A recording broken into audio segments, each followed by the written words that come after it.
салом мухлисони беҳтарини дунё. боварӣ дорам ки дар вақти карантин рӯзҳоро бо оилаи худ гузаронда истодаед ва барои ки зиқ нашавед, имрӯз ман барои шумо видеои нав тайёр кардам. агар ту мухлиси барселона бошӣ, аммо то ҳол дар канал обуна нашуда бошӣ, то зудтар ин хатогиро ислоҳ кун, зеро шумо дар ин ҷо аз хабарҳои дастаи дӯстдоштаатон хафо наимонед.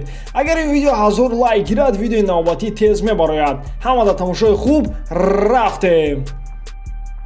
барселона нақша дорад ки бозингарони худро бо нархи 130 миллион евро фурӯшад. дастаи каталонӣ аллакай барои проекти нави варзишӣ тайёрӣ даст додааст. барса тасмим гирифтааст ки бидуни ҳимоятгар Самуэл Умтити ин проектро созад, ки ба бозингари фаронсавӣ якчанд дастаҳо ҳавасманд аст.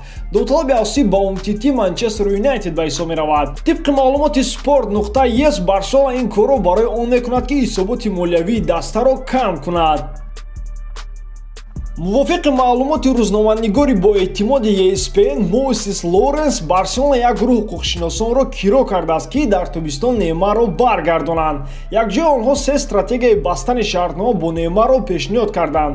қадами аввал, вале аз ҳамлагар вобаста аст. Ней бояд Пари Сен-Жерменро дар бораи нияти худ оид ба бекор кардани шартнома дар давоми 15 рӯз пас аз бозии охирини мавсим хабардор кунад. мин баъд Барса се роҳи баргардониндани бозингарро дорад. якум, бо ПСЖ гуфтушунид гузаронад ва розигии онҳоро бигиранд. дуюм, ин масъаларо ба FIFA пешниҳод кунанд ва мақомоти роҳбарикунанда қарор медиҳанд ки нархи бозингари бразилӣ чӣ гуна бошад. сеюм, агар клуб бо нархе ки FIFA муқаррар кардааст розӣ набошад, онҳо метавонанд ин масъаларо ба суди арбитражи варзиш муроҷиат кунанд, ки тақдири Неймарро онҳо ҳал хоҳанд кард.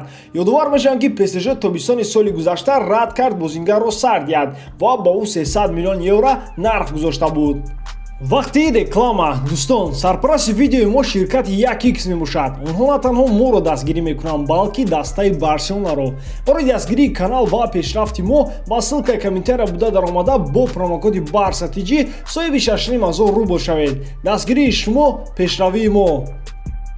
муҳофизатгари собиқи Ювентус ва Интер Филип Мело дар бораи тактикае ки бозингарони Бразилия бар зидди ҳамлагари Барселона Лионел Месси дар Аргентина истифода карданд, нақл кард. Месси бозингари нодир аст. вақте ки дастаи мунтахаби Бразилия бар зидди ӯ бозӣ мекард, мо розӣ шудем ки ҳар кадои мо бояд ӯро як маротиба ба пой зарба занем. мо фаҳмидем ки бояд якдигарро иваз кунем. ин чандон душвор нест. бе ин чизҳо наметавонӣ ӯро боздорӣ. ҳадаф надоштем ки онро шиканем. тактика содир кардем ки қоидавайро кунӣ сабук карда ҳамин тавр Мессиро аз ритм бозӣ дур мекунем. ман дар бораи Пеле чизе гуфта наметавонам, зеро бозии ӯро надидам. ман дар ёд дорам ки чӣ тавр Аргентина дар ҷоми ҷаҳони 1990 бо минатдории голи Канежи мағлуб шуд.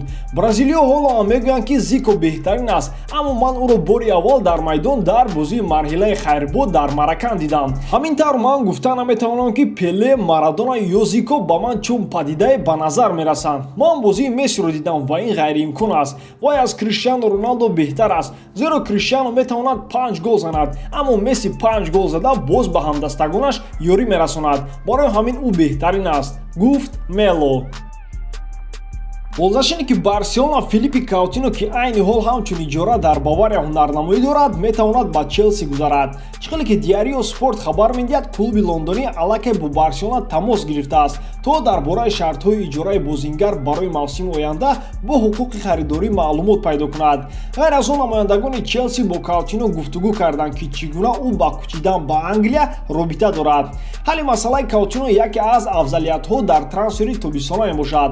клуб ин ҳолатро аллакай муҳокима кардааст ва ба хулосае омадааст ки роҳи осонтарин ин додани КОУТИНÖ ба иҷора аст, зеро ҳеҷ як даста намехоҳад 90 миллион евро барои бозингари бразилӣ пардохт кунад.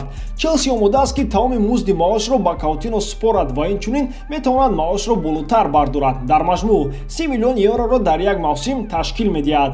ба Бавария низ бозингари бразилӣ маъқул аст, аммо онҳо тайёр нестанд ки барои трансфери ӯ 110 миллион евро пардохт кунанд. лекин дастаи мюнхенӣ метавонад бо Барселона дар бораи дароз кардани иҷора маслиҳат кунад. Интер инчунин бо дастаи каталонӣ оид ба иҷораи бозингар тамос гирифт, аммо захираҳои дастаи италиявӣ маҳдуданд ва ба бозингари бразилӣ наметавонанд ин қадар маблағ пардохт кунанд.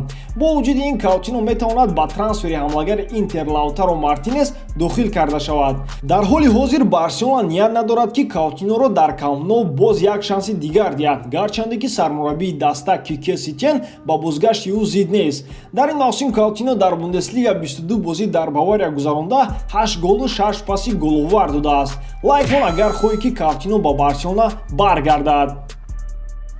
ҳамлагари Барселона Лионел Месси тайёр аст дар даста монад, аммо ба шарте ки дастаи католонӣ Неймарро баргардонад ки айни ҳол ӯ рангҳои ПСЖро ҳимоя мекунад. Хабар медиҳад El Confidencial.